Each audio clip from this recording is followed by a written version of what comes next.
Novamente, boa noite a todos, porque eu tenho que dar boa noite ao pessoal que está agora em casa. Sejam bem-vindos novamente às sextas-feiras no nosso estudo, nessa retomada de atividades nesse ano abençoado de 2024.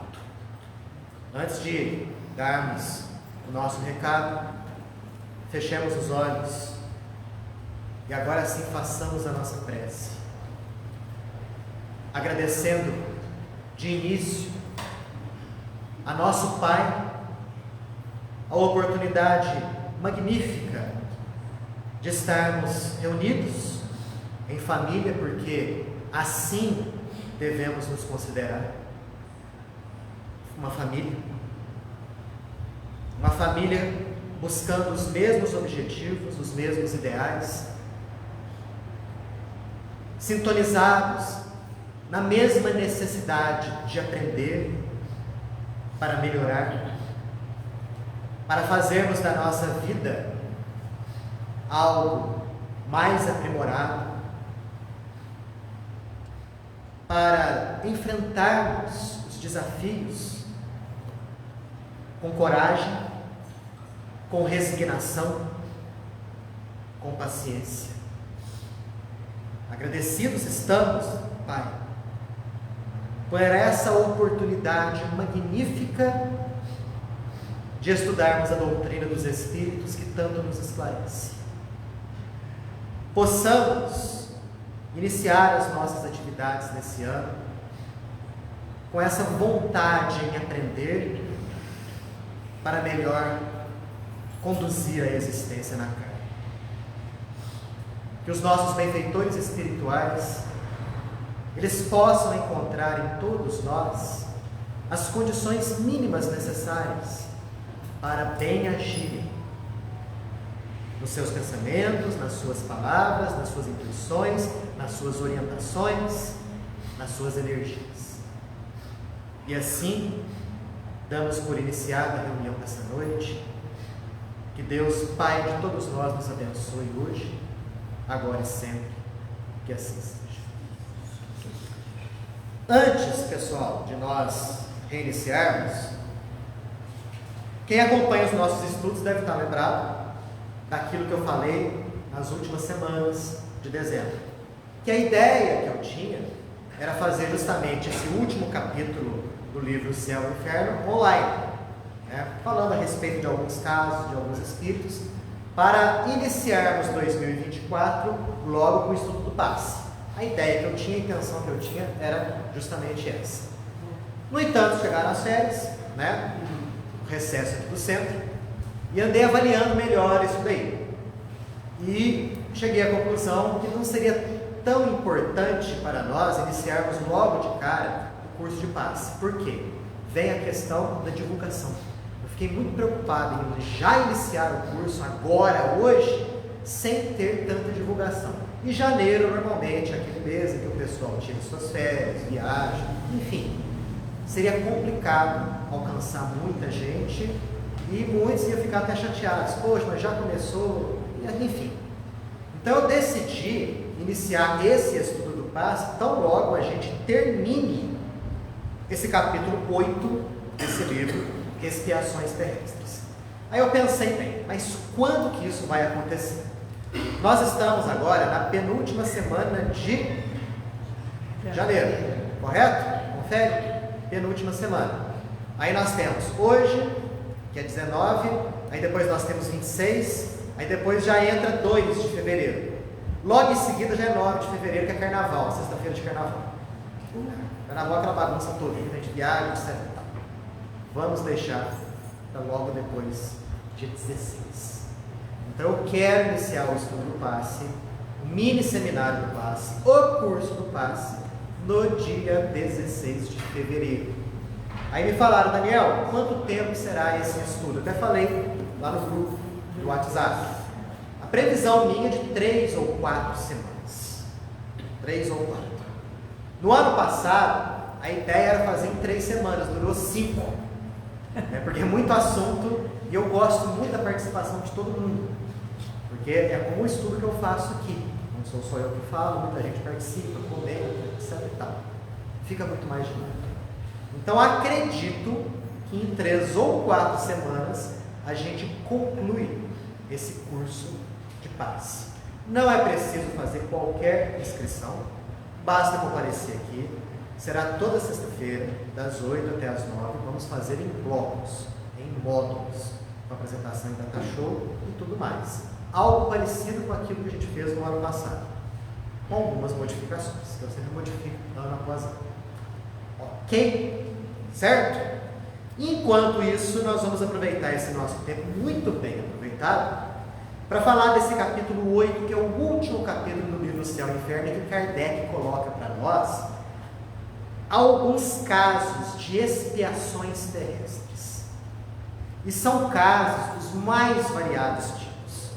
Pessoas que nasceram com deformidades físicas, indivíduos que renasceram cegos, mendigos, então tem uns 3 ou 4 casos aqui, pessoas que foram enterradas vivas, outras que foram queimadas vivas, né? E vários tipos de expiações terrestres. Quando a gente lê, medita e observa os comentários dos próprios espíritos após a sua desencarnação, a gente começa a entender que as situações complicadas e difíceis que nós passamos, todas elas têm a sua lógica, todas elas têm a sua explicação, têm a sua motivação. O primeiro caso que nós vamos falar aqui é de uma criança. Kardec escolheu a dedo esse caso, porque quando uma criança nasce, ou melhor dizendo, renasce no espírito vivo, já de cara com algum tipo de problema, seja ele de ordem física, seja esse problema de ordem mental, muitos questionam. Os próprios pais, a própria família, quando não tem tanto conhecimento, fazem esse questionamento. Por que isso foi acontecer com meu filho? Por quê? Já que ele não tem culpa de nada, já que ele nunca fez nada de errado, já que ele nunca prejudicou ninguém, por que Deus fez isso com ele, por que Deus fez isso comigo, e etc.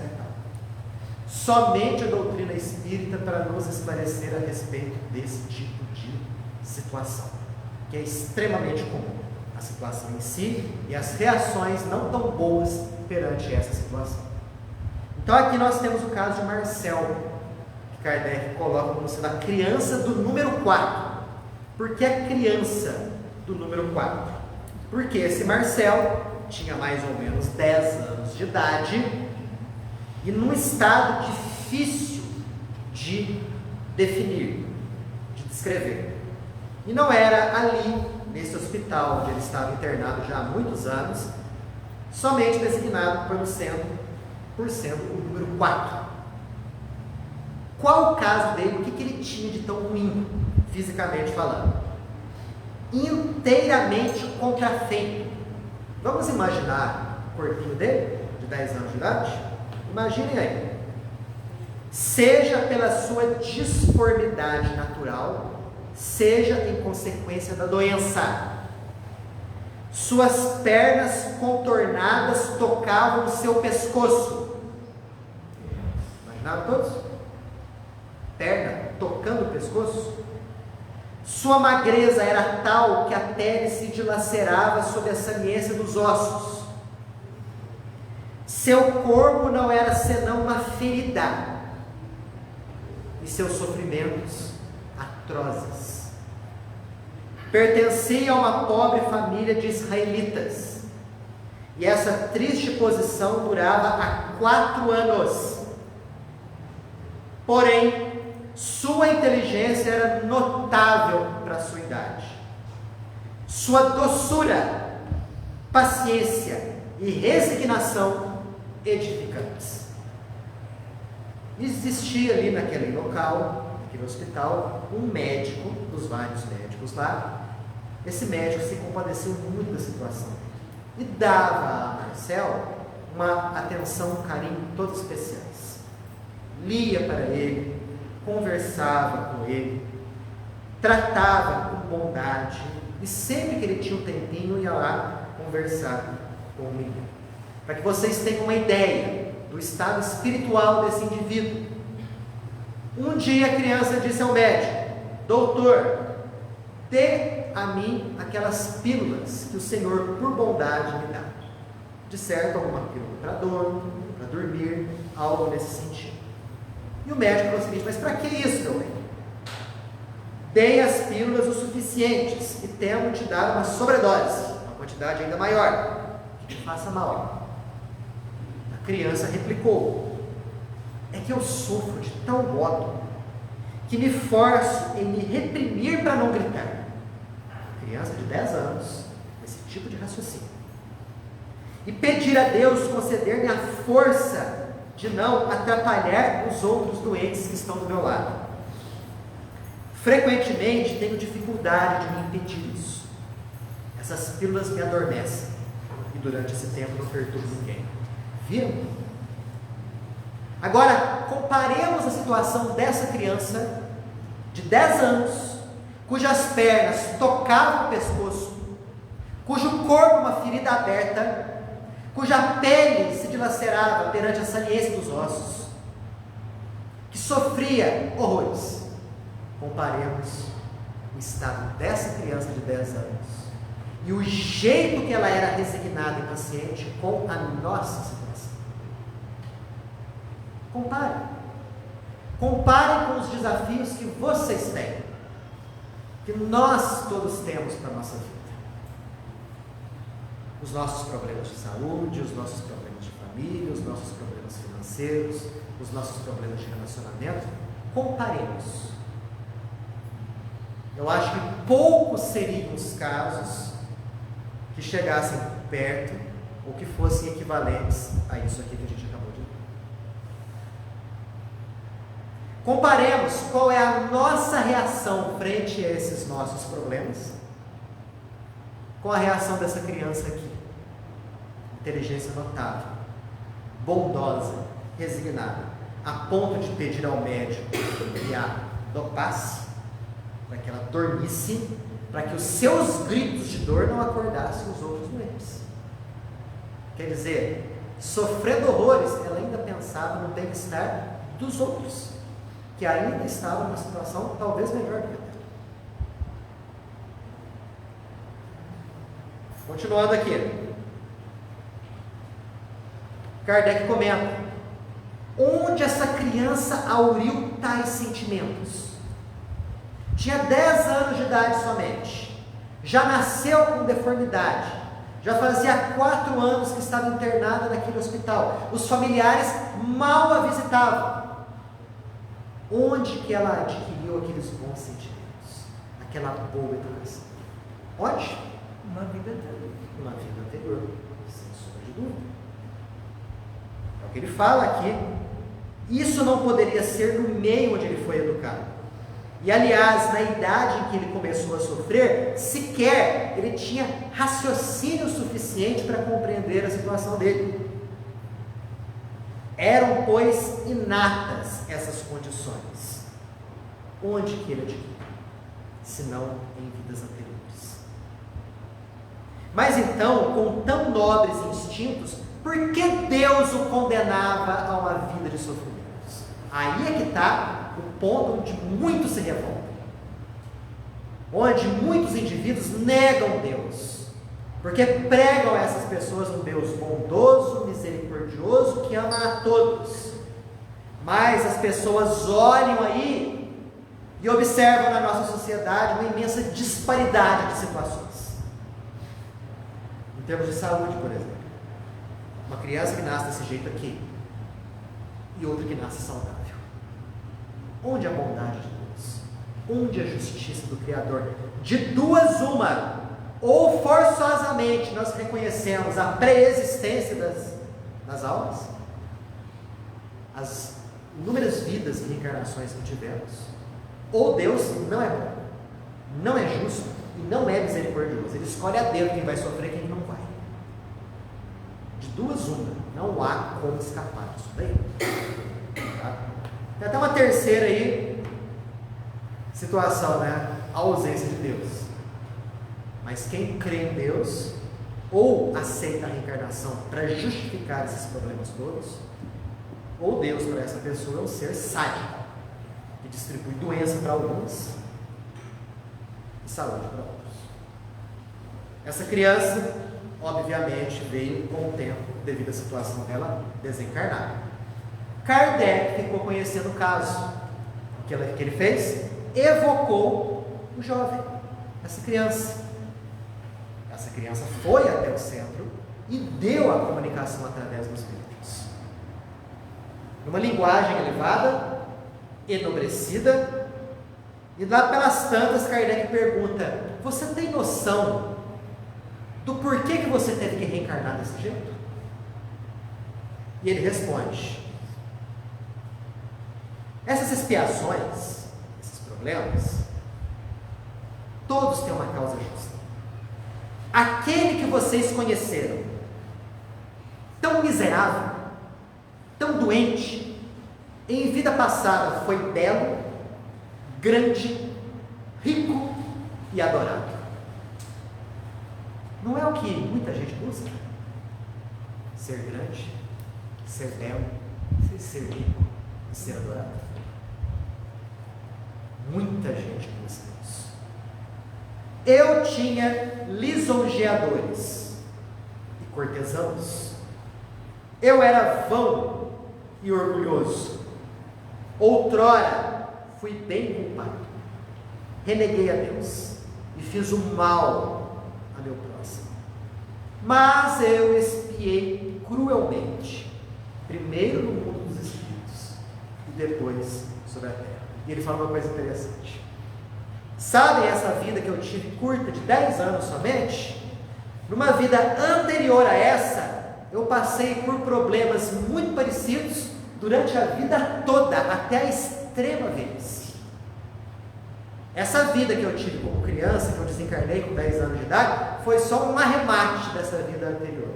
Era o que ele precisava para terminar. Exatamente. Era o tempinho que ele precisava para poder se purificar de tudo aquilo que ele havia feito de negativo, de errado em vidas passadas. Ali o débito estava, obviamente, pago. E ele conclui: adeus, meus amigos. Retornarei algumas vezes entre vós. Minha missão agora é de consolar. Mas há tantos aqui cujas feridas estão ocultas que estarão contentes com a minha vida. Quer dizer, a função dele agora no mundo espiritual era consolar, era auxiliar pessoas que estavam passando pelos mais diversos tipos de problemas. E isso se encerra aqui no caso do Marcel, a criança do número 4. Comentários, perguntas, observações a respeito disso daqui que a gente acabou de ler?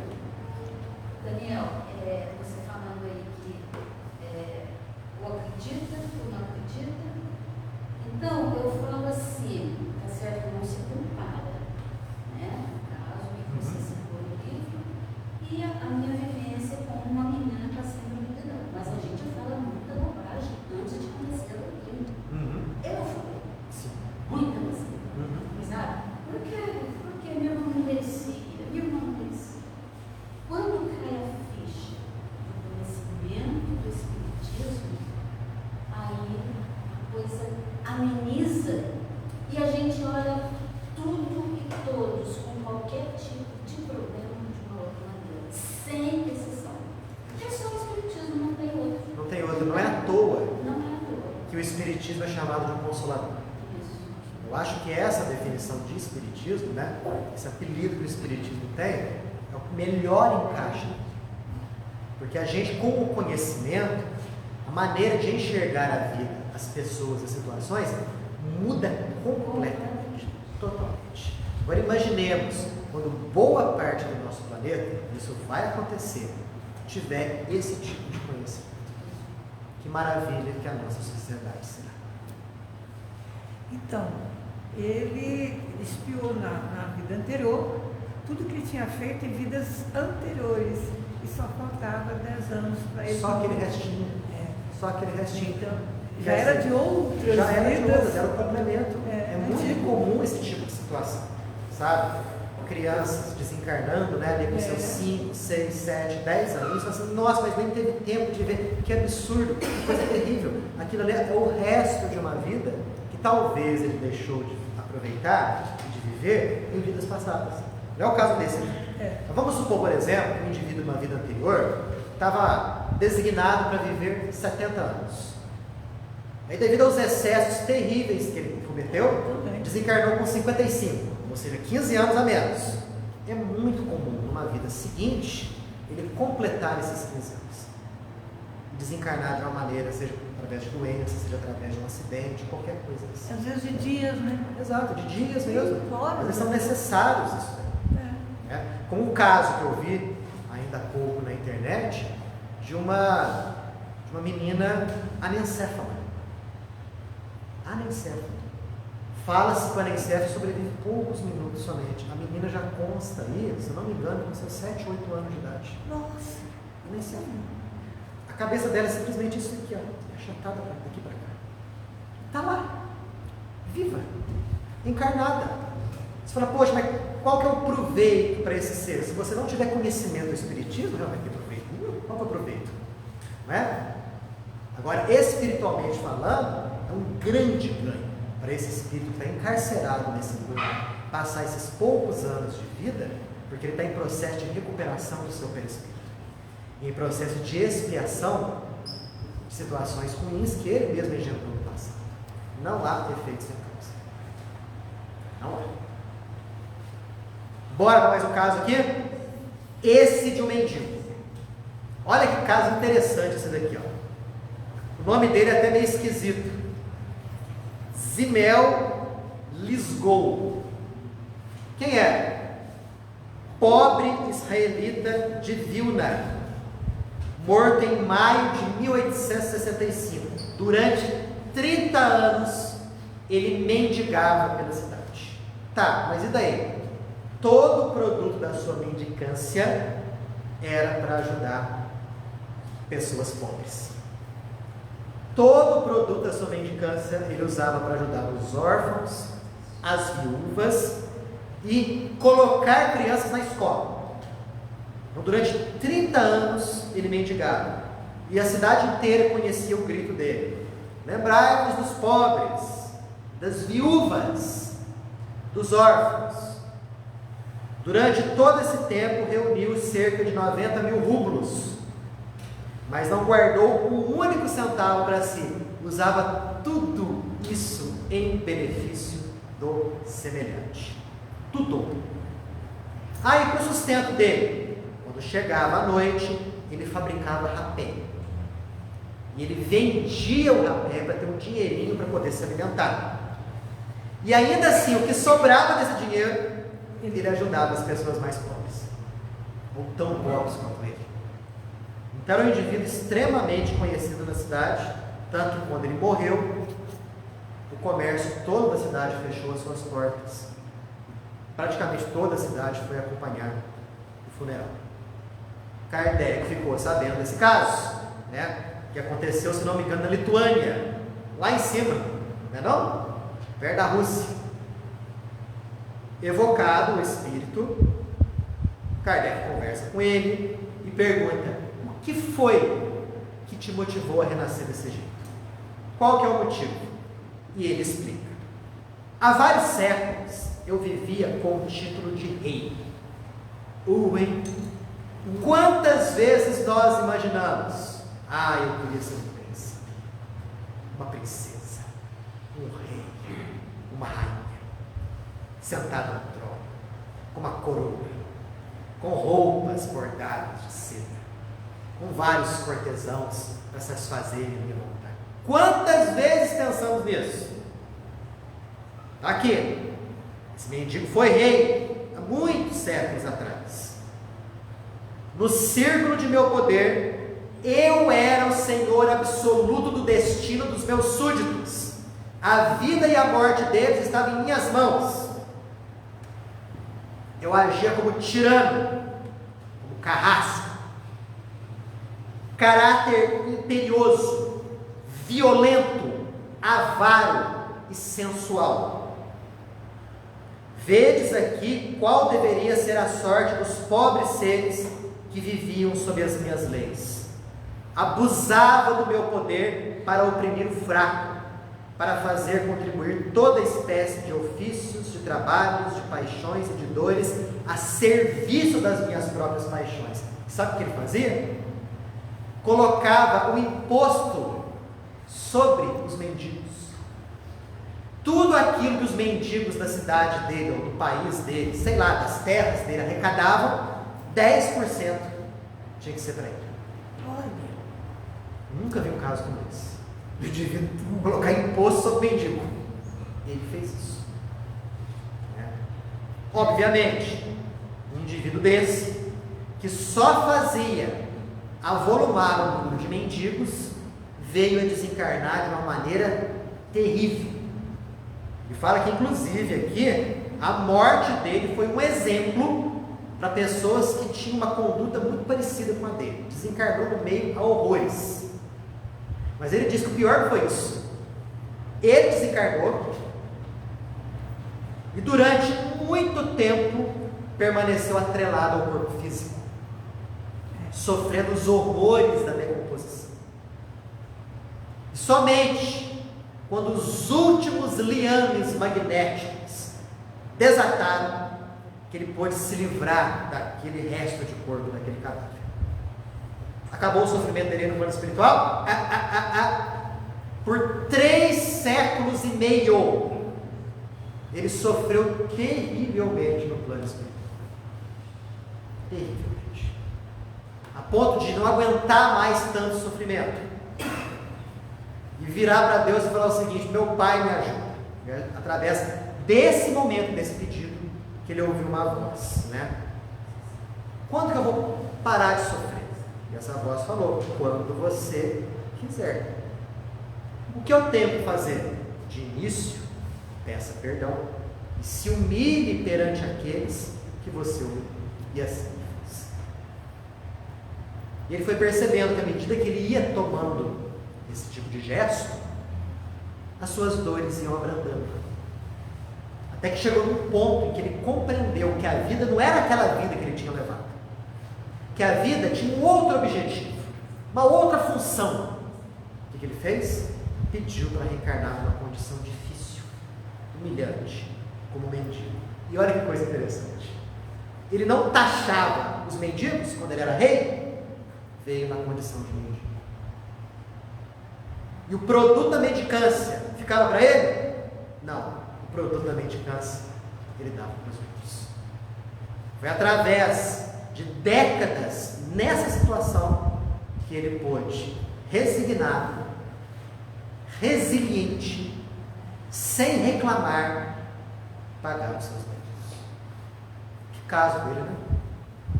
Que caso muito interessante. Claro que muita coisa ele fala ainda aqui, eu só pincelei uma ou outra coisa mais importante, e ele dá detalhes, inclusive, da vida dele, que ele desde cedo perdeu a mãe. O pai era um sujeito extremamente avaro, só pensava em dinheiro. Os irmãos mais velhos não ligavam para ele. Ele foi recolhido por um vizinho, e o vizinho ensinou um trabalho a ele, e o escravizou. Todo o produto do trabalho dele dado para o vizinho.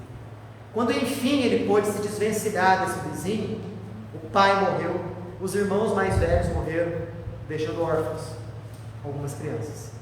Aí ele pensou o seguinte: nossa, eu não posso deixar essas crianças aí. Recolheu esses órfãos. E quando começou a perceber que o produto do seu trabalho não dava para ajudar aquelas crianças, ele começou a pegar o pires e a mendigar. De início, os cidadãos da cidade não acreditaram nele. Ele dava aquele dinheiro para os pobres. Mais de uma vez ele foi ridicularizado, foi xingado. Mas quando perceberam que realmente ele dava aquele dinheiro para outros pobres, começaram a ter por ele o máximo respeito e o ajudaram em inúmeras situações. Esse foi o caso do nosso querido Zimel Liso. Perguntas, comentários a respeito disso aqui? Gente, a gente olha os mendigos da nossa cidade, às vezes eu faço isso, né? E fico imaginando, né? Um indivíduo que vem numa situação como essa, que às vezes nasce numa situação como essa, qual deve ser o passado dele? Não? O que existe ali? Um grande fazendeiro, séculos atrás, um rei, um príncipe, um indivíduo portador de riquezas, um indivíduo orgulhoso. Olha só quantas explicações pode ter e pode nos ajudar a entender uma situação como essa. Nada existe por conta do acaso. Daniel, tem uma história do Chico, ele conta que, eu não sei se ele, mas eu acho que ele estava atravessando uma avenida e tinha um mendigo muito sujo, e ele foi falar com esse mendigo, e as pessoas que acompanhavam, puxa vida, você foi falar com esse mendigo. Aí ele falou que aquele mendigo estava naquela avenida, e o nome daquela avenida era o nome daquele mendigo, que ele era um político. Tá. Mais ou menos Era uma isso. senhora, O caso é o seguinte. Pode continuar. Eu lembro mais ou menos isso. O caso aconteceu com o Raul Teixeira. Né? São duas histórias assim parecidas, do Raul e do Chico. A do Raul é interessante. Ele estava no carro, iria fazer palestra numa cidade. Ele não fala o nome da cidade. Raul amigo do Chico. Numa das. Não, o Raul Teixeira, um grande palestrante espírita. Sim, eu quero. Ele estava no carro, né? Ele ia fazer uma palestra numa dessas capitais aí do Brasil. Ele não fala o nome da capital. Parou no sinal, né? Alguém dirigindo, ele atrás do palco de trás. Quando ele viu uma mulher fuçando uma lata de lixo para poder comer alguma coisa. Ele olhou aquilo, mas aquilo bateu, tá, a dor dele, vendo uma situação como aquela. E ele não estava indo direto à palestra, ele ia almoçar. Pararam no restaurante, ele mal tocou comida, pensando na situação daquela mulher. E aí aparece para ele o espírito amigo dele, o mentor dele, Camilo. Raul, qual é o caso daquela nossa irmã lá? Essa irmã, em vida anterior, foi um político extremamente poderoso, conhecidíssimo em nosso país. E ele usou muito mal o poder dele. Se encarnou, depois de passar alguns anos em sofrimento no plano espiritual, reencarnou na condição de mendigo. Processo expiatório. E por uma, entre aspas, coincidência, que não é, aquela mendiga, que é o político do passado, tinha uma atração magnética para ficar mendigando justamente na avenida que leva o nome do político do passado, que era ele. Então é mais ou menos isso. Exato. Acho que eu me confundi. Mas tem a história do Chico também, Chico, né? que o Chico estava lá no Uberaba, caminhando por uma calçada com os amigos, conversando, e isso o Chico olha um mendigo do outro lado da rua.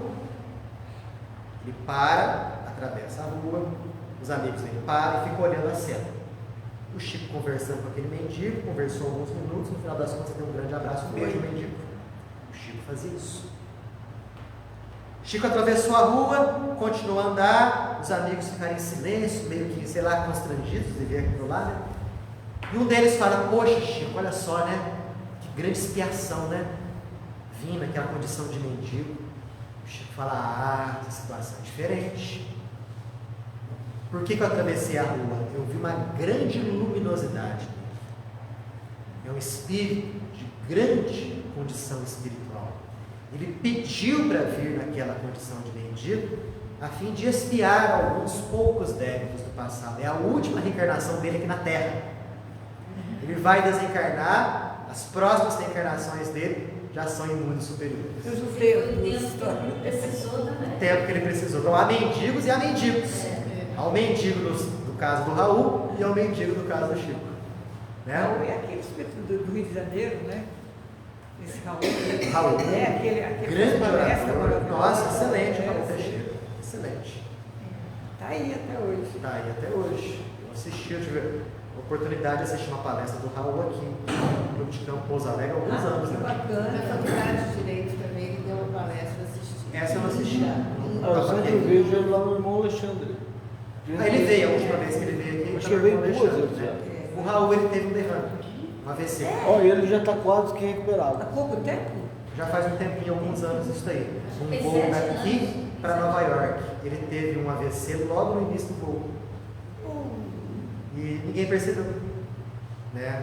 Quando o avião pousou lá, ele não saía, né? E aí perceberam que ele tinha tido esse problema. E paralisou inclusive a parte da fala. Né? Mas hoje ele já está em condição. Ele aprendeu. Antes acompanhava o Alessandro. Esquerda, né? Antes acompanhava o Alessandro, né, aquele juiz, e mais uns outros profissionais para fazer a palestra no lugar dele. Sim, sim. Mas agora parece que eu vi no YouTube uma palestra dele, agora, bem recente, ele mesmo, com as limitações, ele está mandando ver A tranquilamente. gente pensa, né? Eu sempre me questiono a respeito disso. É claro que tudo tem um porquê, uma lógica, a gente não sabe de nada. A gente sabe 0,5% do que acontece. Um indivíduo como esse, a missão de pregar a doutrina espírita, né? Com uma oratória assim, meu Deus do céu, né? Acontecer algo desse tipo. Prejudicar a fala. Justamente na fala. Justamente na fala. O instrumento que ele usava para poder, né, transmitir a doutrina dos espíritos. Obviamente tem tudo um porquê. Em breve nós descobriremos isso aí. Daniel, o interessante dele, particularmente, que ele psicografava com a mão direita. Mariana já falou. Aí ele teve que aprender a escrever com a mão esquerda e psicografar com a esquerda. Perfeito. História de um doméstico. Kardec conta essa história. Tá chovendo? Trouxe meu guarda-chuva. Numa família de alta classe, havia um doméstico muito jovem, cuja figura inteligente e fina nos tocou pelo seu ar muito jovem, de distinção. Nada em suas maneiras exalava baixeza. Sua solicitude para o serviço dos seus senhores nada tinha de servilismo. Chamou a atenção de Kardec. No ano seguinte, Kardec retornou àquela mesma casa para visitar os seus amigos e notou que o jovem criado não estava lá. Kardec perguntou: onde está o fulano? E aí o dono da casa, muito pesaroso, falou: foi visitar os seus parentes na cidade dele e acabou morrendo. Desencarnou muito jovem. Kardec teve a ideia de fazer o quê? Evocar o espírito do jovem. Porque chamou a atenção dele. Ele era um doméstico, um criado do lar, mas com uma postura, uma distinção e uma nobreza que o distinguiam dos demais. E Kardec ficou interessado em descobrir o porquê disso daí, né? O espírito veio, após algumas palavras iniciais, ele comenta: na minha penúltima encarnação, ou seja, na encarnação anterior àquela que ele era criado, eu era, como se dizia na Terra, de uma família muito boa. Muito boa. Quando se fala, a pessoa da família boa, né? Normalmente é nesse sentido aqui, né? Dinheiro. Só que meu pai acabou com os bens da nossa família. Torrou. Com jogos, prazeres, etc. Um amigo de meu pai, tocado pela minha situação, me recolheu ao seu lar. Me deu uma nobre instrução, da qual eu era muito orgulhoso. E assim levou esse orgulho a vida inteira. Desencarnou. Obviamente passou por situações não muito agradáveis no plano espiritual. Reconheceu que aquele orgulho, o orgulho do seu saber, o orgulho do seu estudo, nada era, e pediu para vir como empregado, como criado doméstico, daquele mesmo amigo do seu pai que o havia recolhido em vida passada. Então olha que coisa interessante. Por questões, entre aspas, fortuitas, ele veio a trabalhar no lar daquela pessoa que em vida passada o havia ajudado. Por isso que ele tinha aquelas atitudes tão nobres, tão elevadas, aquele indivíduo que não se adaptava às baixezas, às posturas negativas e ruins. Isso que havia chamado a atenção de Allan Kardec.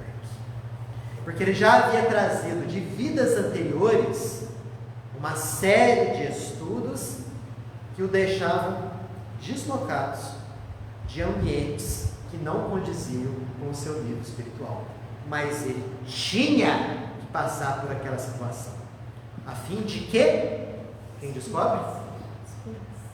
Devolver o bem que ele recebeu. Devolver o bem que ele recebeu no passado e expiar o orgulho que ele tinha.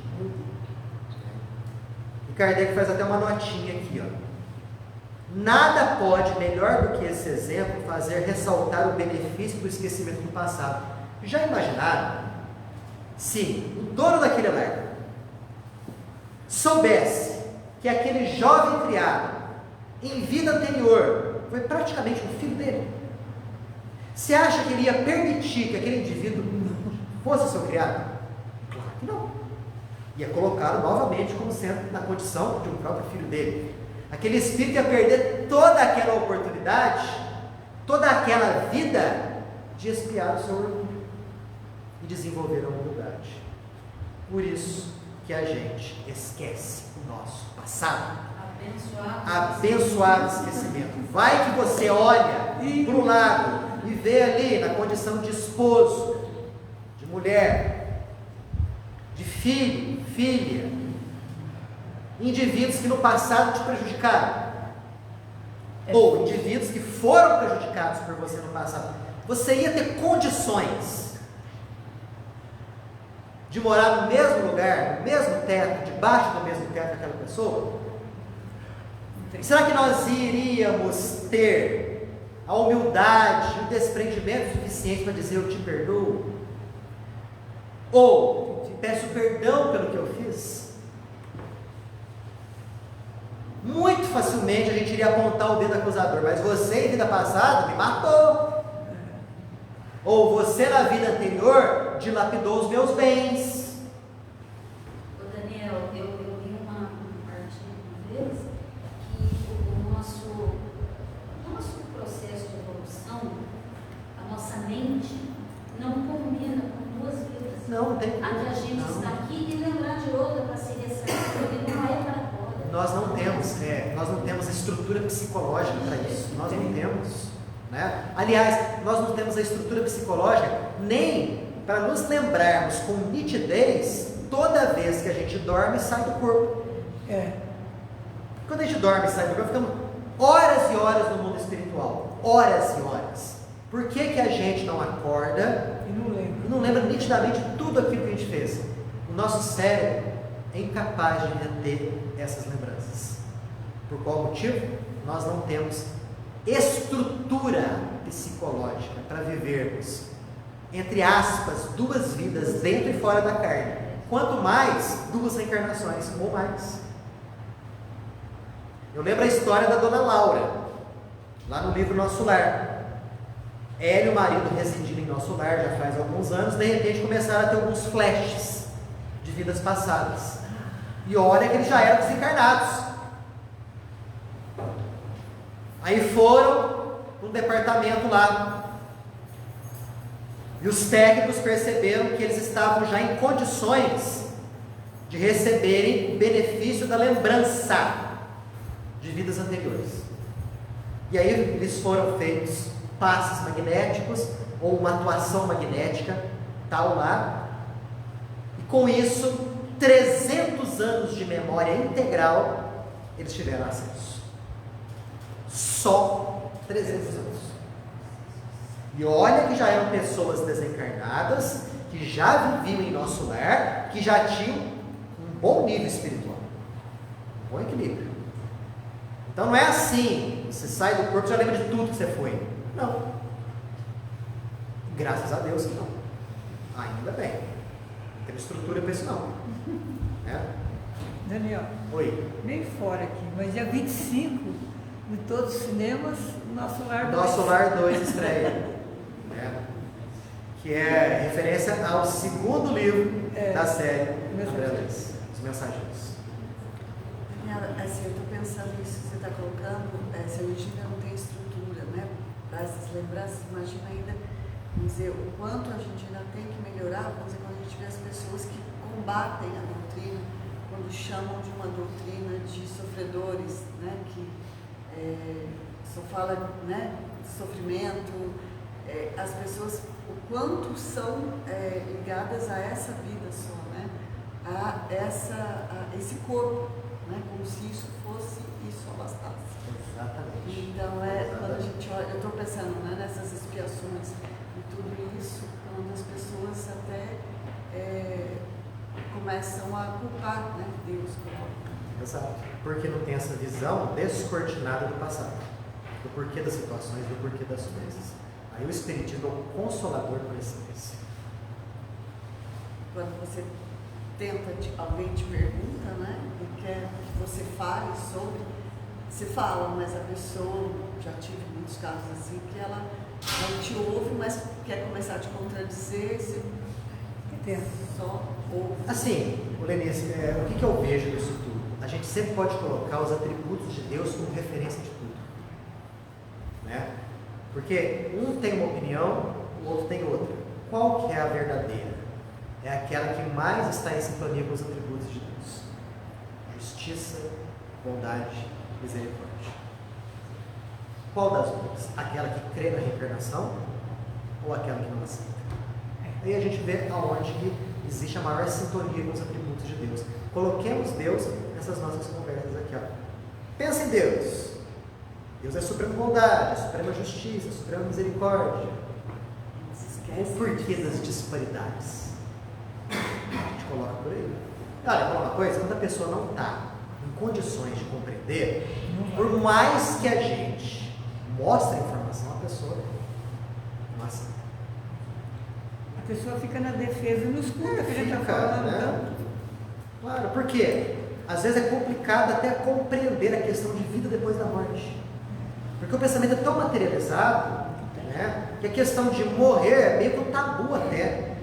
Não se fala em morte, né? Tem muito ainda para viver. A morte é um tabu, uma coisa negativa, uma coisa ruim. A pessoa morre, temos que nos vestir de preto, né, e chorar indefinidamente. A doutrina já tem uma outra visão a respeito da morte, a respeito do que é a vida. Então a gente fica mais espiritualizado em tudo. Tem mais aqui? Deixa eu ver se eu acho mais algo interessante aqui. Eu vou deixar esses casos aqui do enterrado vivo e do queimado vivo para a semana que vem. Nossa! Esses dois, cara, arrepiam. É do, como é que ele chama mesmo? Antônio P. Enterrado vivo. Senhor Letil. Senhor Letil, ele foi queimado por verniz fervente. Nossa. Semana que vem a gente comenta sobre isso aí. Mas dá um tempinho de comentar rapidamente sobre um outro caso aqui. Um sábio ambicioso. Olha esse caso aqui, ó. Esse caso se refere à senhora B. Kardec só coloca a primeira letra aqui, ó. B. Mas peraí, um sábio ambicioso, senhora B? Vocês vão entender.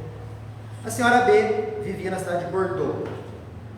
Não era uma pessoa que sentiu as angústias da miséria, mas foi por toda a sua vida a mártir de dores físicas, pelas inumeráveis enfermidades pelas quais foi atingida, durante 70 anos, desde a idade de 5 meses. Então imaginemos a situação. Desde 5 meses de nascimento, nasceu, desde 5 meses até a idade de 70 anos, doença direta.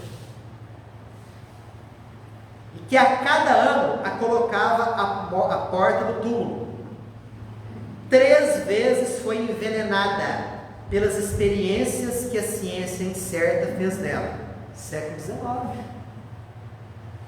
tinha a capacidade que os nossos médicos têm, que o nosso armamentário farmacêutico tem no dia de hoje. Existia muita experiência ali. Ela foi 3 vezes envenenada.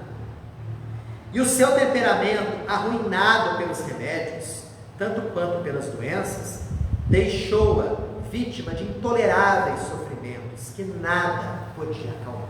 Que vida, né? Ela tinha uma filha. A filha era espírita e médium. E nas preces a filha pedia a Deus para tirar um pouco do sofrimento da mãe. Porque desde o momento que a filha tomou consciência de si, a mãe sofria com doença. E nas suas preces, como é muito natural, talvez nós fizéssemos a mesma coisa. Por favor, Pai, tira o sofrimento da minha mãe. Faz ela sofrer menos. Num desses pedidos, veio um espírito amigo falando o seguinte: minha filha, você pede o abrandamento das dores. É erro. Peça simplesmente para ela a força de suportar com paciência e resignação o sofrimento. Eita! Olha a postura do espírito amigo. À primeira vista, o que a gente pode pensar? Não, que espírito amigo? Amigo da onça, né? Ui, amigo, né? Que espírito amigo é esse? Não vou tirar o sofrimento da tua mãe, não. Pede para ter paciência e resignação. Aí a gente fala, para você é fácil falar, né? A vida inteira sofrendo, mas é porque ele, desencarnado e sábio, tinha visão espiritual do processo, conhecimento do passado, que a gente não tem. E aí ele explicou para a filha o porquê que a sua mãe sofria com dores dos 5 meses de idade até os 70 anos. Ele explica da seguinte maneira, né? Que no passado a mãe foi um médico muito famoso, muito conhecimento, e que era extremamente ambicioso. Daí o nome, o título aqui da historinha, quem sabe ambicioso. E ele, embora tivesse prestígio, queria ter mais. Embora tivesse dinheiro, queria ter mais. O que ele fazia? Fazia experiência com as pessoas. Com a própria mãe, ele induzia convulsões a fim de entender melhor a doença. Com as crianças, ele submetia elas a experiências que deveriam lhe dar a chave de certos fenômenos. Com os idosos, ele apressava o fim deles. Com o homem vigoroso, ele enfraquecia pelas suas experiências, que deveriam constatar a ação de tal ou tal substância. E todas essas experiências eram feitas com desconhecimento das pessoas. Entendeu? Porque que em vida seguinte ele veio naquela condição. Com tudo. Com tudo. E aliás, o Espírito Amigo fala o seguinte, que foram necessários séculos e provas terríveis para domar esse espírito orgulhoso, ambicioso. Olha a palavra que ele usa. Domar. Quem que a gente doma? Os animais, as feras. Então, o espírito orgulhoso e ambicioso teve que penar por séculos com dores terríveis para abrandar o seu caráter. Depois o arrependimento chegou e começou a obra da regeneração, e a reparação se acaba, porque as provas dessa última existência são brandas perto daquelas que já suportou em vidas passadas. E aí ele arremata com uma frase que todos nós temos que copiar e colar na cabeça. Olha a frase que ele usa. Só a falta de resignação torna o sofrimento estéril, porque então as provas estão a recomeçar. Passando por situações difíceis, se não tivermos resignação, se tivermos revolta, se reclamarmos, se lamentarmos, se blasfemarmos, perderemos totalmente o fruto do sofrimento. Em vida seguinte, temos que recomeçar. Já imaginaram? Você talvez passar por uma vida inteira de sofrimento só reclamando? Só reclamando? Perde o fruto, o mérito daquilo ali, porque a dor não fez você aprender. Vai ter que recomeçar tudo de novo numa próxima existência. Por isso que ele pediu para a filha, né, rezar da seguinte maneira: não peça para tirar a dor da sua mãe, não. Peça para ter o quê? Paciência e o quê? Resignação. É o que a gente deve pedir para nós. É o que nós devemos pedir para os nossos entes queridos.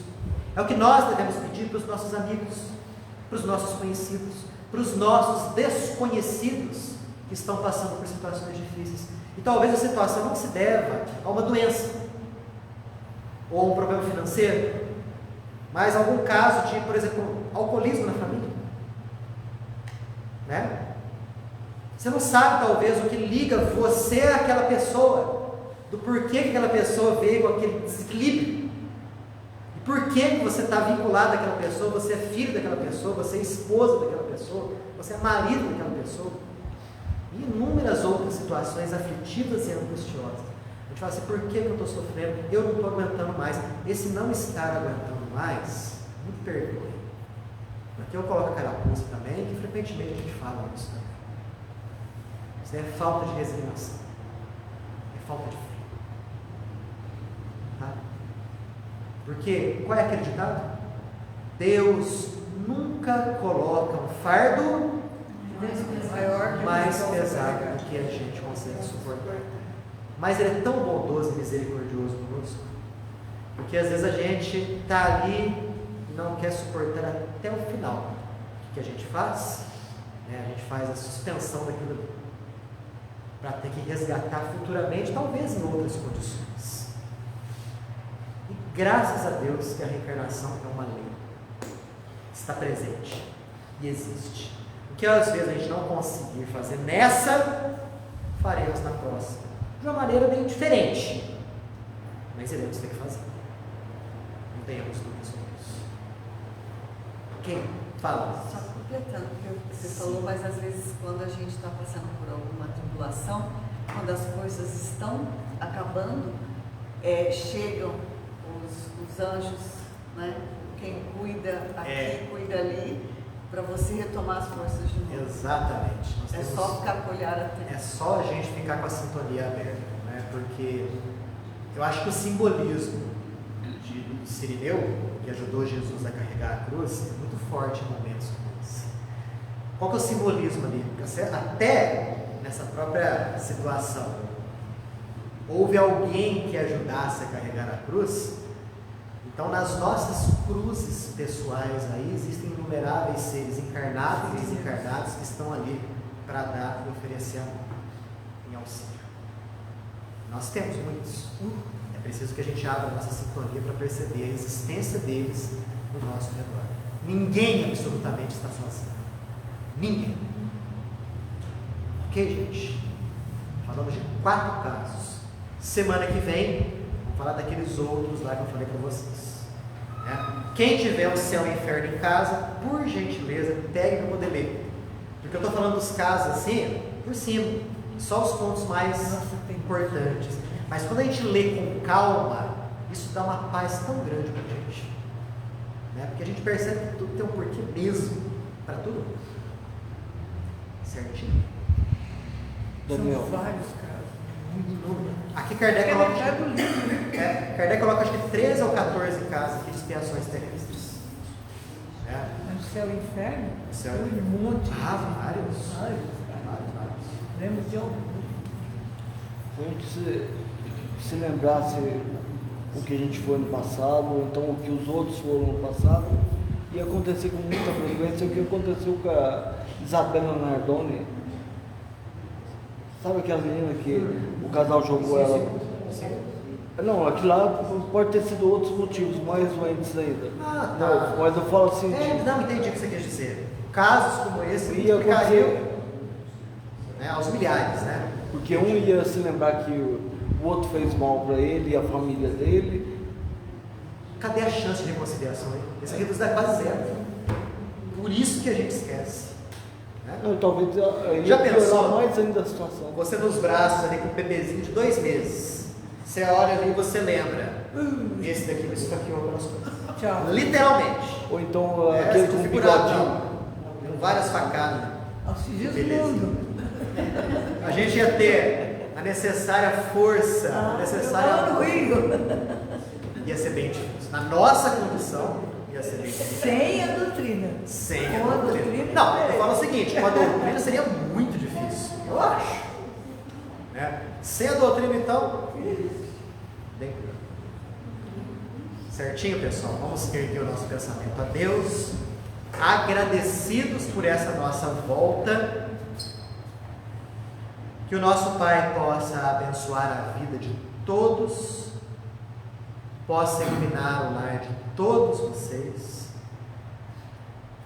que vocês tenham um final de semana brilhante, de muita paz, de muita realização positiva, e que a semana seguinte seja uma semana de muitas conquistas, de muita alegria, de muita espiritualidade. Que assim seja. Forte abraço.